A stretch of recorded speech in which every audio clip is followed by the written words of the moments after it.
Only you can help my babies! Bitter frost bit through Josephine's tattered wool dress as her bloody fingers scraped against rough-hewn oak. Darkness swallowed the Montana peaks. Freezing, betrayed, and moments from death, she dragged her shattered body across the threshold, only to hear a gruff voice whisper, "Only you can help my babies." The Montana Territory in November of 1883 was not a place for the frail, nor was it a place for a woman abandoned. Josephine Caldwell learned this cruel truth as the wind howled through the jagged peaks of the Bitterroot Range, carrying with it a lethal, blinding snow. Just 6 hours earlier, she had been sitting in a covered wagon beside Samuel Reed, the man who had promised her marriage and a sprawling ranch near Missoula. Samuel, a smooth-talking merchant from Philadelphia, had charmed her out of her mourning clothes following the tragic loss of her newborn a year prior. He had also charmed her out of her father's life savings. When the wagon wheel splintered against a hidden boulder in the freezing rain, Samuel had unhitched the 2 draft horses. He told Josephine he was riding ahead to a way station to find a replacement wheel. Instead, he had strapped her leather lockbox to his saddle, kissed her cold cheek, and ridden away into the gathering storm, leaving her with nothing but a woolen shawl and a sinking, horrifying realization. As the rain turned to ice, and the ice to a ferocious blizzard, Josephine knew she would die if she remained in the wooden shell of the wagon. Driven by a primal instinct to survive, she stepped out into the white abyss. For hours, she waded through drifts that climbed to her waist. Her boots, meant for cobbled city streets, soaked through immediately. Sensation left her toes, then her fingers, and finally, a terrifying, warm lethargy began to seep into her bones, the deceitful comfort of freezing to death. Just as her knees buckled and she collapsed into the snowbank, a faint, flickering orange glow caught her eye through the dense curtain of white. It was no more than 100 yards away. Biting her cracked lip until she tasted copper, Josephine dragged herself forward. She could no longer walk. She crawled. Her frozen hands clawed at the ice, tearing her fingernails, but the sheer will to live propelled her. She reached a porch built of heavy pine logs. A heavy oak door stood between her and salvation. With the absolute last ounce of her failing strength, she balled her bloody fist and weakly banged against the wood before the world faded into pitch black.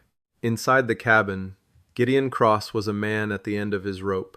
Standing at 6'4", with shoulders broad enough to haul a mature buck over a mountain pass, Gideon was a solitary mountain man. His face was weathered by sun and storm, a jagged silver scar cutting through his thick, dark beard, a memento from a grizzly bear that had ambushed him in the spring of '79. He knew every trapping line, every hidden valley, and every predator in the Bitterroots, but none of his wilderness skills had prepared him for the nightmare currently unfolding in his home. Pacing the floorboards, Gideon held a squalling infant in each of his massive arms, twins. A boy and a girl, barely a month old. Their mother, Gideon's estranged younger sister, Abigail, had arrived at his door 3 weeks ago, coughing up blood and shivering with consumption. She had lived just long enough to give birth, press the infants into Gideon's terrified hands, and beg him to protect them from their father, a violent outlaw named Samuel. Now, the storm had trapped Gideon. He had run out of the goat's milk he had been carefully rationing. The babies, Thomas and Sarah, were screaming, their faces red, their tiny bodies arching in hunger. Gideon had tried soaking a clean rag in warm sugar water, but they were weak, failing fast.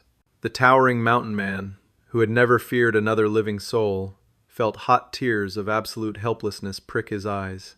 Then he heard the scratching at the door. At first, he thought it was a mountain lion seeking shelter. Setting the crying twins in their cradle lined with rabbit fur, he grabbed his Winchester rifle and unlatched the heavy iron bolt. The wind blasted the door open, violently tossing snow into the cabin. There, lying motionless on his threshold, was a woman. Gideon dropped his rifle. He hauled her inside, kicking the door shut against the howling tempest.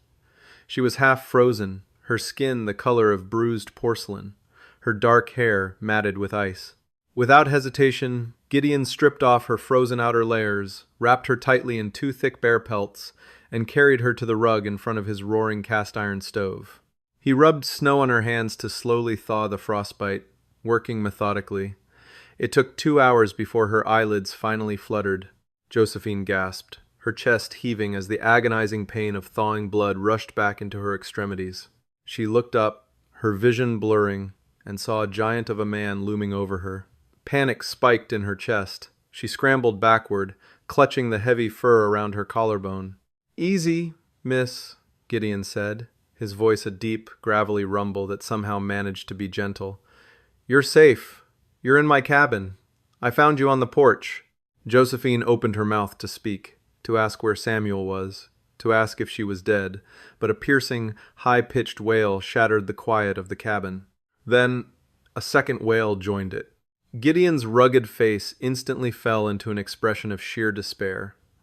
He looked from the cradle to Josephine, his broad chest rising and falling heavily. He didn't ask her name. He didn't ask how she had braved the deadliest storm of the decade. Instead, he fell to his knees beside the bare pelt, his hardened eyes pleading. "I don't know who you are, lady, or what angel blew you to my door," Gideon whispered, his voice cracking with a desperate vulnerability that shocked Josephine. "But they are starving.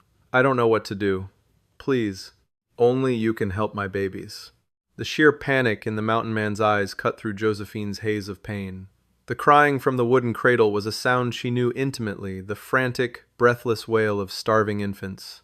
It was a sound that haunted her darkest nightmares, echoing the final days of her own child back in Boston before the fever had taken him. Ignoring the burning agony in her half-thawed limbs, Josephine pushed the heavy bearskins aside. She tried to stand, but her legs betrayed her, sending her tumbling forward. Gideon caught her effortlessly by the waist, his massive hands surprisingly careful. "Help me to them," she rasped, her throat raw from the cold. Gideon supported her weight as she hobbled to the cradle. Inside, nestled among the furs, were 2 tiny bundles, their fists clenched white, their breathing shallow and erratic between shrieks. "When did they last eat?" Josephine demanded, her aristocratic Boston accent sharply cutting through the cabin's rustic air. The sudden maternal authority in her voice made Gideon stand slightly straighter. "Yesterday morning," Gideon admitted, his voice thick with shame. "My milk goat got spooked by wolves and broke her leg a week ago. I had to put her down. I've been feeding them from a tin of condensed milk I bought down in Derby, but the tin is empty. I tried sugar water on a rag, but they spit it up. They're getting too weak to even suckle." Josephine's mind raced. She looked around the cabin, her eyes scanning the rough shelves stocked with survival provisions. "Do you have any oats? Rolled oats or barley?" "Barley," Gideon said, pointing to a burlap sack in the corner. "And some dried beef." "Forget the beef. Bring me the barley, a clean pot, and the freshest water you have," Josephine ordered. She didn't have time to be intimidated by this heavily scarred stranger. The infants were fading into lethargy, a dangerous sign. While Gideon rushed to obey, Josephine picked up the closest infant little Thomas. He weighed practically nothing. She held him to her chest, rocking him instinctively, the familiar weight unlocking a hollow ache in her heart. She murmured soft, soothing words, checking his skin for warmth. Within minutes, Gideon had a pot of water boiling over the iron stove. Josephine instructed him to throw in a handful of barley and let it boil down until the water turned cloudy and thick. "It's barley water," she explained, her focus entirely on the babies.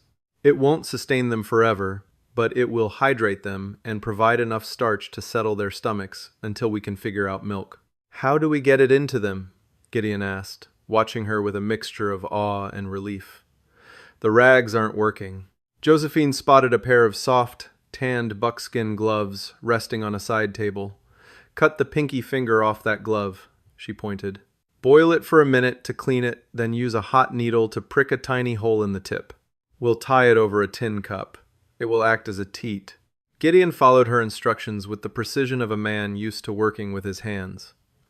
He fashioned the makeshift nursing bottle and poured the lukewarm, strained barley water into the cup. Josephine took it from him, holding little Sarah first.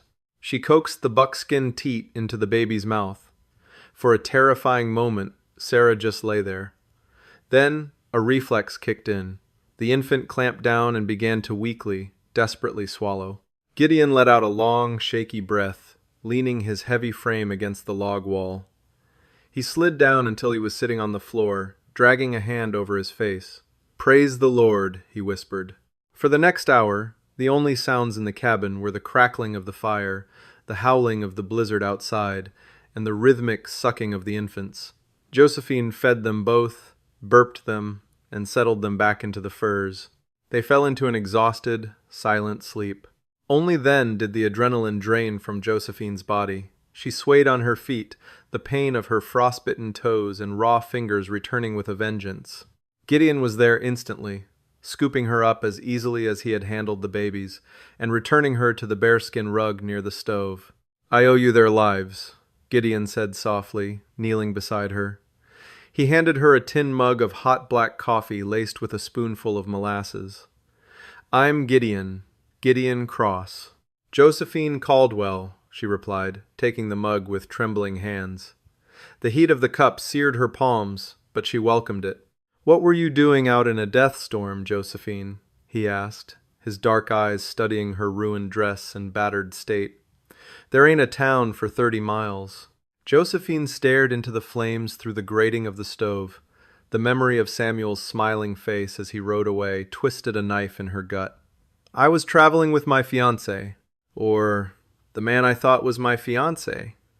He broke the wagon wheel on purpose, took my life savings, and left me to freeze to death." Gideon's jaw tightened. The scarred side of his face seemed to pull taut, revealing a flash of dangerous, primal anger. "He was a man who lived by a strict mountain code. You did not leave the weak to die." "What was his name?" "Samuel. Samuel Reed." Gideon froze. The tin coffee pot he had just picked up clattered loudly against the iron stove. He slowly turned his head to look at her, his eyes wide, the color draining from his weathered face. "Did you say Samuel Reed?" Gideon's voice dropped to a dangerous whisper. "Yes," Josephine said, shrinking back slightly. "A merchant from Philadelphia. Why? Do you know him?" Gideon looked past her, toward the cradle where the twins slept peacefully. "He's no merchant, Josephine, and he's not from Philadelphia." Gideon stood up, pacing to the window and staring out into the blinding white storm. "My sister Abigail came to me 3 weeks ago, dying of consumption. She begged me to hide her babies from the man who fathered them. A ruthless, thieving outlaw who ran with a gang of cutthroats down near the Idaho border." He turned back to face her, the flickering firelight casting deep, menacing shadows across his face. "Samuel Reed is the father of these twins. And if he was out on that pass, he wasn't just running away from you. He's coming here." The heavy, suffocating weight of Gideon's revelation hung in the cabin, thicker than the wood smoke leaking from the cast-iron stove. Josephine stared at the flickering flames, her mind violently rejecting the truth even as her instincts screamed that the mountain man was right. Samuel Reed, the refined, soft-spoken merchant who had quoted Whitman and bought her spun sugar candies in street. Louis was a phantom. In his place stood a ruthless predator who had calculated her murder with the same ease as unhitching a team of horses. "He knew," Josephine whispered, the horrifying puzzle pieces clicking together in her freezing mind. "He knew exactly where we were heading. He used my wagon, my father's money, to fund his journey out here. The broken wheel wasn't an accident. He sabotaged it so he could ride ahead without me slowing him down." Gideon nodded grimly. He walked over to a heavy oak chest at the foot of his bed, throwing open the lid. He began pulling out boxes of brass cartridges, heavy leather bandoliers, and a well-oiled Winchester, 44-40 rifle. "Samuel Reed isn't even his real name," Gideon said, his voice a low rumble of barely contained fury. "His name is Beauregard Calhoun. He rides with a syndicate of rustlers and cutthroats operating out of the Dakota Badlands, men who would gut a homesteader for a pair of boots." Josephine pulled the thick bear pelt tighter around her shoulders, suppressing a violent shiver that had nothing to do with the cold. "Why is he coming here? If his wife, your sister, is dead, what does he want with the infants? A man like that doesn't care for children." Gideon paused, resting the barrel of the Winchester against the floorboards. He reached into his leather vest and pulled out a small, worn book bound in cracked black leather. He tossed it onto the rug beside Josephine. Abigail didn't just run away with his babies, Gideon explained, his dark eyes meeting hers. She ran away with his insurance. That ledger contains a meticulous, handwritten record of every bribe Calhoun paid to territorial officials, every stagecoach route they ambushed, and the names of the corrupt deputies on their payroll. The Pinkerton National Detective Agency has been hunting him for 2 years. A senior operative, Detective Charles A. Siringo, put a $2,000 bounty on this specific book. Without it, Calhoun's men faced the hangman's noose in Fort Smith under Judge Isaac Parker.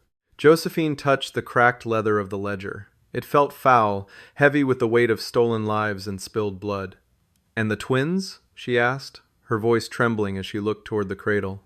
"Leverage," Gideon replied bitterly, sliding brass cartridges into the loading gate of his rifle with practiced, terrifying speed. "Calhoun knows I'm a stubborn man. He figures if he threatens the babies, I'll hand over the ledger. Or maybe he just views them as property. Men like him don't leave loose ends breathing." The wind shrieked violently against the cabin walls, rattling the heavy wooden shutters that Gideon had bolted over the windows. The blizzard was peaking, a deafening roar of ice and timber, but inside the cabin, an unnatural, tense domesticity took hold over the next 24 hours. They became a desperate team, bound by survival. While Gideon reinforced the heavy oak door with thick ironwood planks and readied his arsenal, which included a double-barreled shotgun and 2 Colt peacemakers, Josephine took charge of Thomas and Sarah. The agony in her frostbitten hands and feet was excruciating, a constant burning throb that made her want to weep, but the relentless demands of the starving infants gave her no time for self-pity. She boiled willow bark that Gideon provided, drinking the bitter tea to dull the pain in her nerves. Every few hours, she prepared the thin barley water, coaxing the desperate babies to drink from the punctured buckskin glove. She washed their cloth diapers in a tin basin of melted snow, drying them by the stove. Through the sheer terror of their impending siege, a quiet, unspoken bond began to forge between the shattered city woman and the rugged mountain man. Gideon watched her with a mixture of reverence and sorrow. He saw the fierce, unyielding tenderness she showed his niece and nephew, recognizing the ghost of a mother's grief in her eyes. "You lost a child," Gideon said softly on the second night. The wind had finally begun to lose its terrifying edge, dropping to a low, mournful howl. Josephine paused, holding little Sarah against her chest, gently patting the infant's back. "A boy," she whispered, the tears she had held back for a year finally slipping down her cheeks, catching the firelight. "William. He was 6 months old. A fever took him in 3 days. My husband died of a weak heart shortly after. Samuel. Samuel found me when I was drowning in grief. He promised me a new life, a family." Gideon stood up, his massive frame crossing the small room. He knelt beside her, smelling of pine sap, wood smoke, and gun oil. He reached out, his rough, calloused thumb gently wiping a tear from her jawline. The touch was startlingly tender for a man who looked like he had been carved from the very mountains outside. "He promised you a lie," Gideon said, his voice thick with emotion. "But the life you saved today, these babies, that is real, Josephine. You are a woman of profound grit. Calhoun made a fatal mistake leaving you for dead."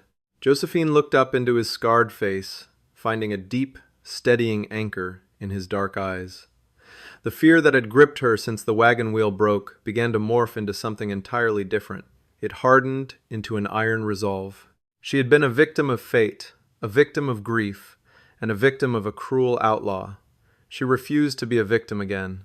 "How long do we have until he gets here?" she asked, her voice steadying. Gideon turned his head toward the reinforced door, listening to the changing pitch of the wind. "The storm is breaking. The snow will be waist-deep, but Calhoun is desperate. If he found shelter at the old trapping shack down the ridge, he'll be here by sunrise." Dawn broke over the Bitterroot Range with a deceptive, glittering beauty.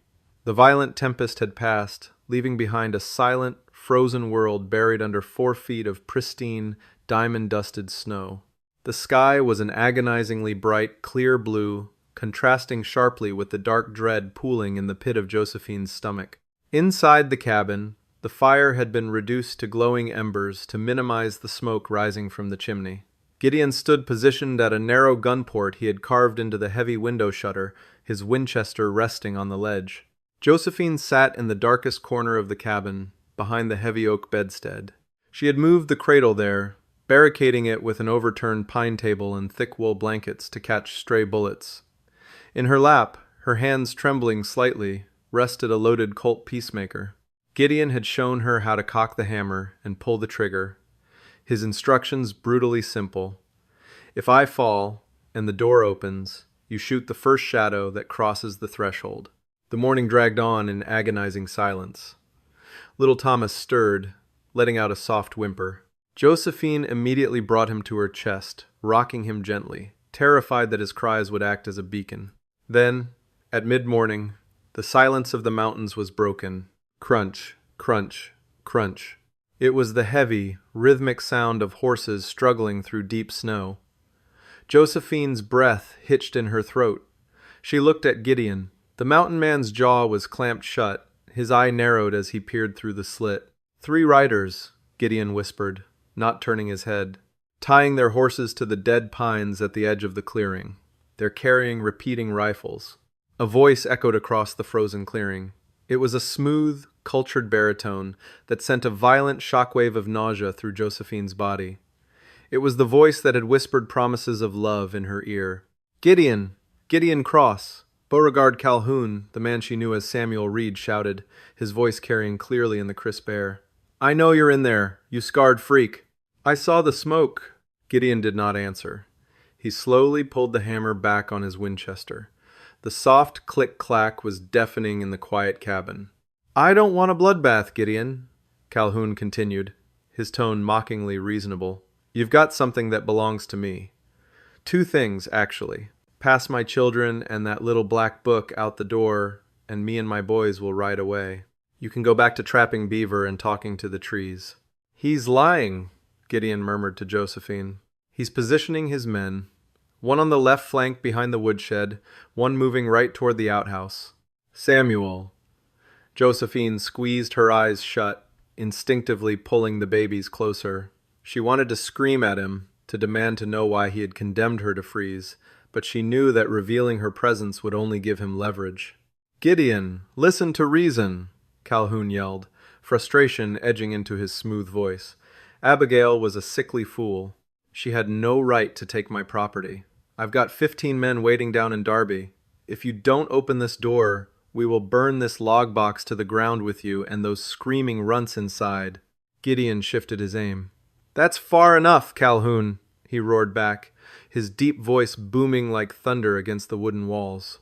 You take one more step toward my porch, and I'll drop you where you stand. The law is already looking for you. Siringo's Pinkertons are sweeping the territory. A cruel, sharp laugh erupted from the clearing. Siringo is chasing ghosts in Idaho, Gideon. Now, be a good uncle and open the damn door. Suddenly, Calhoun stopped. Through the gun port, Gideon saw the outlaw looking down at the edge of the snowbank near the porch. Lying there, half buried in the fresh powder, was a scrap of blue woolen fabric, a piece torn from Josephine's dress when she had crawled her way to the door. Calhoun picked it up, staring at it. When he looked back at the cabin, his entire demeanor had changed. The smooth charm vanished, replaced by a sinister, predatory grin. Well, well, well, Calhoun called out, his voice dropping an octave. It seems my beautiful, tragic little bride didn't freeze to death after all. Josie? Josephine, darling, are you in there? Josephine let out a ragged breath, her knuckles turning white as she gripped the heavy Colt revolver. Josie, sweetheart, listen to me, Calhoun crooned, stepping closer to the cabin, shielded slightly by the angle of the porch. I am so sorry about the wagon. The horses spooked, and I lost my way in the whiteout. I've been out of my mind with worry looking for you. This man, Gideon, he's a dangerous lunatic. He kidnapped my wife and babies. He murdered Abigail. Open the door, Josie. Open the door, and I'll give you your lockbox back.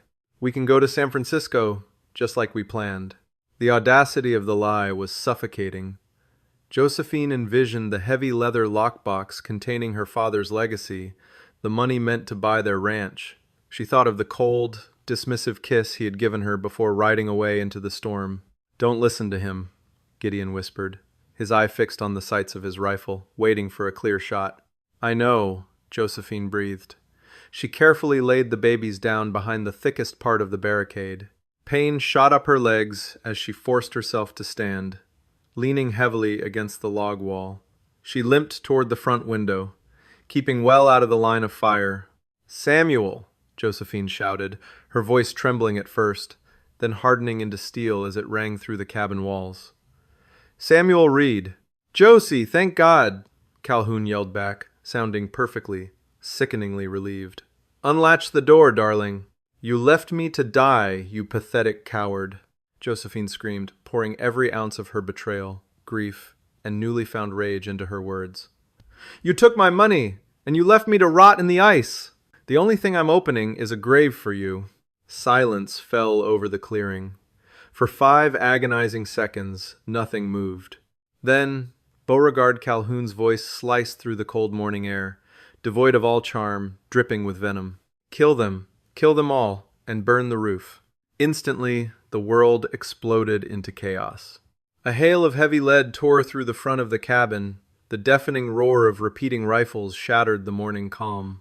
Bullets punched through the thinner wood near the roofline, sending deadly showers of oak splinters raining down into the room. A stray bullet shattered the cast-iron coffee pot on the stove, sending a hiss of steam and boiling black liquid hissing into the air. Josephine threw herself back to the floor, scrambling behind the barricade, throwing her body entirely over the cradle as the twins began to shriek in terror. Gideon didn't flinch.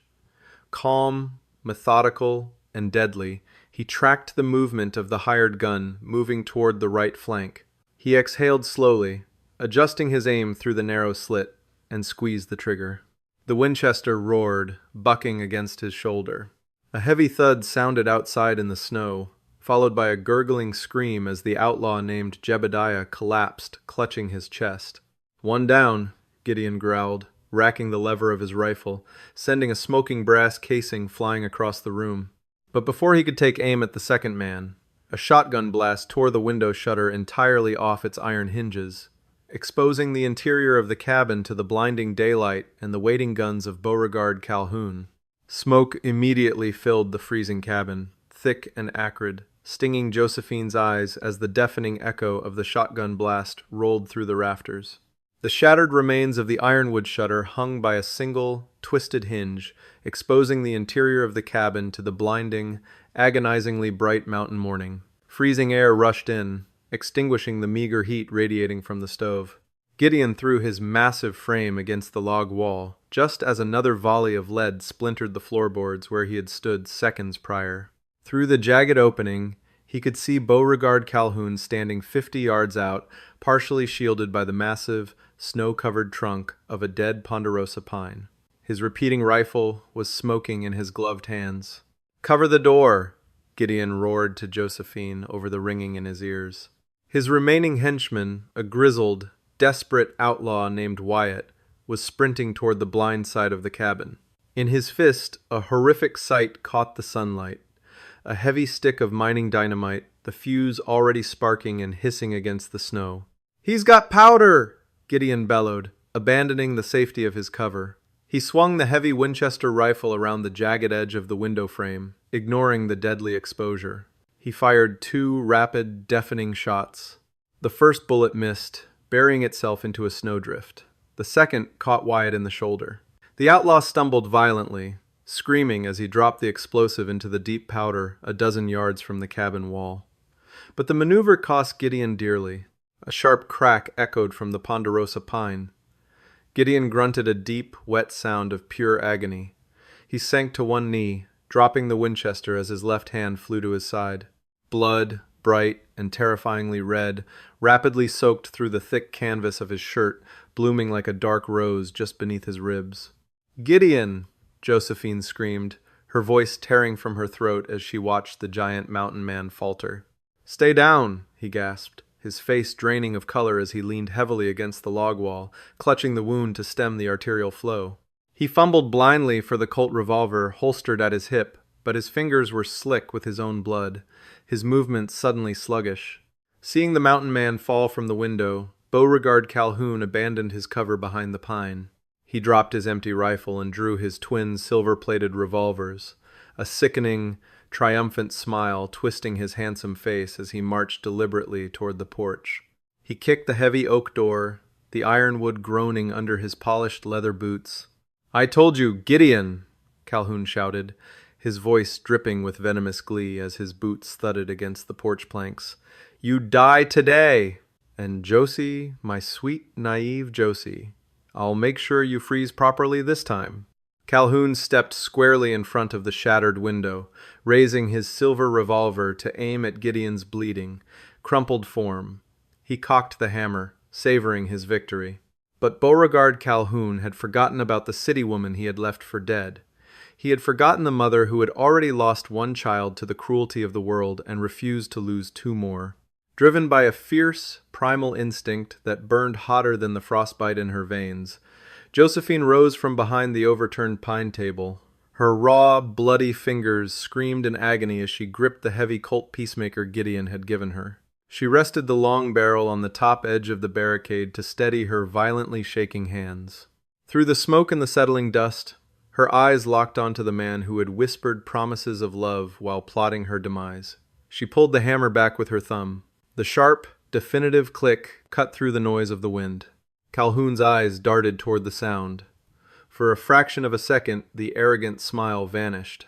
Genuine, paralyzing shock registered on his face as he stared down the barrel of a gun held by the fragile woman he had discarded in the ice. "You always underestimated me, Samuel," Josephine whispered. The words meant only for herself. She pulled the trigger. The heavy, .45 caliber bullet erupted from the barrel with a concussive roar. It caught Beauregard Calhoun square in the center of his chest, shattering the silver pocket watch he had bought with her father's stolen money. He staggered backward, his twin revolvers slipping from his suddenly nerveless fingers. He looked down at the ruin of his chest, his eyes wide with disbelief, before tipping backward over the edge of the porch. He landed face up in the crimson-stained snow, dead before his body settled into the drift. A dull thud sounded in the distance as the dropped dynamite detonated harmlessly under a deep snowbank, sending a geyser of white powder into the blue sky. Then, absolute silence crashed down upon the clearing, broken only by the frantic whimpering of the twins and the ragged breathing of the bleeding mountain man. Josephine dropped the gun. Ignoring her own agonizing pain, she scrambled over the barricade and tore her wool petticoat into strips, pressing them fiercely against Gideon's bleeding side. "You're going to live," she commanded, her tears mixing with the blood on her hands. "Do you hear me, Gideon Cross? I did not crawl through that blizzard just to bury you." Gideon looked up at her, a weak, awestruck smile touching his scarred lips. "Yes, ma'am," he rasped. "It took 3 days for the passes to clear, and another week before a detachment of U.S. Marshals, led by Pinkerton Detective Charles A. Siringo, reached the isolated cabin. They found the frozen bodies of the syndicate outlaws in the yard, and a meticulously kept, blood-stained ledger resting on the kitchen table. Siringo handed Josephine her stolen leather lockbox, recovered intact from Calhoun's saddlebags, and tipped his hat to the battered but unbowed survivors. The bounty on the ledger provided more than enough money to hire a doctor for Gideon, expand the cabin, and secure a future. Josephine never returned to the bustling streets of Boston. She traded city cobbles for mountain soil, forging an unbreakable bond with the rugged frontiersman who saved her life. Together, Gideon and Josephine raised Thomas and Sarah beneath the shadow of the Bitterroot Peaks. The brutal winter that nearly destroyed them had, in the end, forged a fiercely loving family from the shattered ice of their broken pasts. Hi, my name is Ivy Duck Devotion, the owner and manager of Ivy Duck Devotion. After watching the video Frozen and Desperate, she crawled to his door. A mountain man said, "Only you can help my babies." I'd really like to know what you think. How did this story make you feel? What stayed with me most was the desperation mixed with hope in that moment at the door. Imagine being exhausted, freezing, and completely out of options, yet still finding the strength to keep going because someone else depends on you. I think that emotional weight is what makes stories like this so powerful. The mountain man's plea also showed how love and responsibility can push people to trust strangers and ask for help when pride no longer matters. Do you think most people would open their door in a situation like that, especially in such harsh conditions? And why do you think stories about survival and protecting family connect so deeply with people emotionally? I think stories like this remind us that compassion during someone's darkest moment can truly change lives in ways we may never fully realize. If this story stayed with you emotionally, I'd really love to hear your thoughts in the comments. And if you enjoy emotional mountain man stories filled with survival, heart, and unexpected human connection, feel free to like and subscribe only if you'd like to see more.